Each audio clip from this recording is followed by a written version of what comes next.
ஆடை வடிவமைப்பாளரான ஜாய் கிறிஸ்டல்டா தானும் மாதம்பட்டி ரங்கராஜும் காதலித்து திருமணம் செய்து கொண்டதாகவும் தன்னுடைய குழந்தைக்கு அவர்தான் தந்தைனும் கூறியிருந்தாங்க. தங்களுக்குள்ள நடந்த திருமணத்தை மறைக்க முயல்வதா குற்றச்சாட்டுகளை முன்வைத்த ஜாய் கிறிஸ்டல்டா தனக்கு நியாயம் கிடைக்க வேண்டும்னு மாதம்பட்டி ரங்கராஜிடமிருந்து ஜீவனாம்சம் வேண்டும்னு சட்டப்பூர்வ நடவடிக்கைகளை மேற்கொண்டாங்க.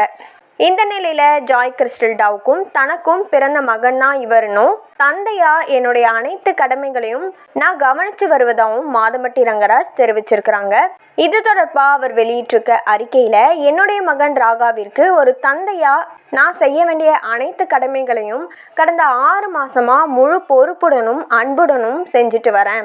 இனி என்னுடைய வாழ்நாள் முழுவதும் ராகா ரங்கராஜுடைய நலன், மகிழ்ச்சி மற்றும் எதிர்காலத்துக்கான முழு பொறுப்புடனும் அன்புடனும் துணையா நிற்பேன் அப்படின்றத அதிகாரப்பூர்வமா தெரிவிச்சுக்கிறேன்னு மாதம்பட்டி ரங்கராஜ் கூறியிருக்கிறாங்க.